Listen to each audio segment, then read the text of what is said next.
All right, so we are looking at the differences between solving equations and inequalities. So first off, our objective is the student will be able to solve linear inequalities. If you look at the notes, it says the step you use to solve an equation are the same steps you would use to solve an inequality. So if you look at our two examples here, we have negative 4x plus 7 equals negative 9. And negative 4x plus 7 is greater than or equal to negative 9. So they're the same setup. The only difference is in the first one, it's an equation because we have an equal sign. In the second one, it's an inequality because we have an inequality symbol. That's the only difference there. And if you look, we solve these two problems in the exact same way. We start by subtracting 7 from both sides, which gets us to the line that says negative x equals negative 16, negative 4x equals negative 16, and negative 4x is greater than or equal to negative 16. Then we divide both sides by negative 4, and we get x equals 4, and x is greater than or equal to 4. So the only difference is one has an equal sign and one has an inequality symbol. For the inequality, you have to remember that your job is also to give your answer in interval notation, which we talked about previously. If you look at the answer, it says x is greater than or equal to 4. That means if we were looking at it on a number line and we had negative infinity, 4, and positive infinity, x is greater than 4. So that means anywhere to the right, and it could also equal 4, so we have to include 4 as well. To set up our interval notation, if our symbol has a equal to portion, we use a bracket, and we always use a parenthesis on infinity, so that would set up that interval. Our answer can be anywhere from 4 to positive infinity. If we look at our first example, we have solve each of the following inequalities, give your answers in interval notation. So what I'm going to do is solve each inequality the same way I would solve any other equation. My job is to try and get x by itself.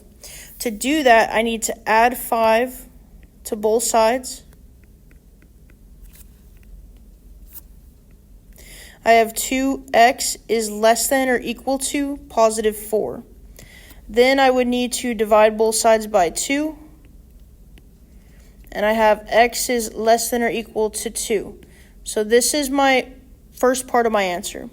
The second thing I have to remember is I'm being asked to give the answer in interval notation. So to give the answer in interval notation, I have to understand that less than or equal to means that if I have a number line and I have from negative infinity to positive infinity, 2 is somewhere in between, and anything less than 2 is going to be going to the left towards negative infinity. So my interval will start at negative infinity and it will end at 2, and we're going to include 2 because it can be equal to x, or x can be equal to 2. So our inequality is negative infinity, comma, 2. 2 has to have that bracket. So this would be the second part of our answer. In example 2, we have a linear inequality again, and we're just trying to get x by itself. If I notice on the left side, I have 5x minus 7x. Those are like terms. I can go ahead and combine them. When I combine them, I have 5 minus 7, that's going to be negative 2, and then I have my x. So negative 2x is greater than or equal to x plus 2. To solve, I would move one of the x's. In this case, I'm just going to move the positive x over. So I'm going to subtract x from both sides.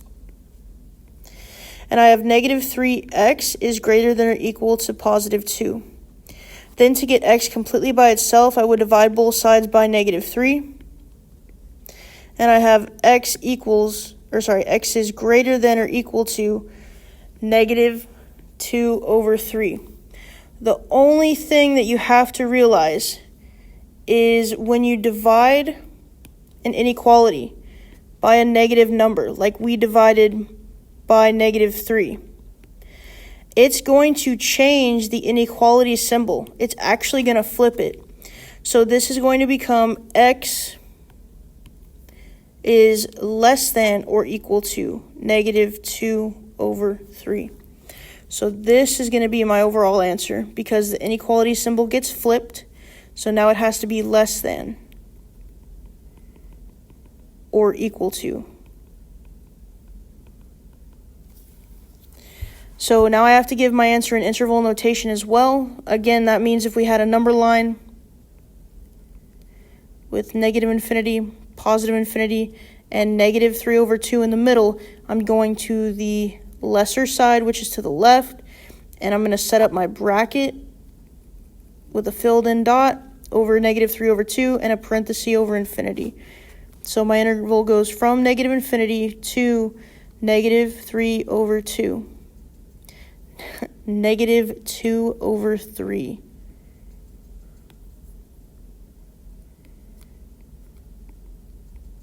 Sorry about that. So that would be the second part of my answer. In example 3, I have some parentheses I have to take care of, but we're just distributing to get rid of them. Nothing new there. So I have 5x plus 20 is less than 8x plus 12. To solve, I'm going to move 5x over by subtracting it from both sides. This will give me 20 is less than 3x plus 12. From here, I'm going to subtract 12 from both sides. And that's going to leave me with 8 is less than 3x. I'm just going to rewrite the same thing over here. 8 is less than 3x.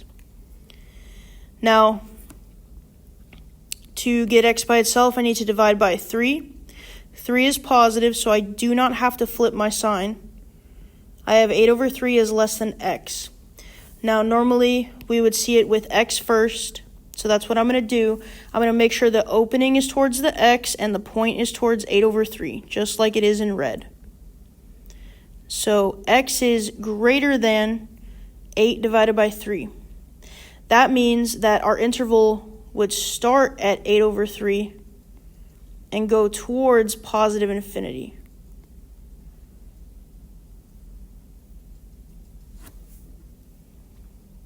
If you look at our last example, example 4, I do have some parentheses I have to take care of by distributing, so that's fine. Let's go ahead and do that. 6x plus 2 is less than -3x plus 4. Sorry, plus 12 minus 12. From here, I'm going to move some x's over. I'm actually going to go ahead and add 3x to both sides this time. No reason in particular, just I can do it, so I'm going to. From here, I'm going to have -3x plus 2 is less than -12. To move the 2, I would simply subtract it from both sides. I have -3x is less than -14. And if I divide both sides by -3, I have x is less than +14/3. However, I divided by a negative.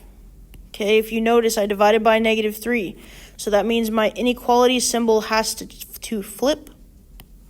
So x is actually going to become greater than 14/3. And again, that means my interval would start at 14/3, and it would go to positive infinity because that's greater. And that would be my interval notation. All right, that's going to do it for solving linear inequalities.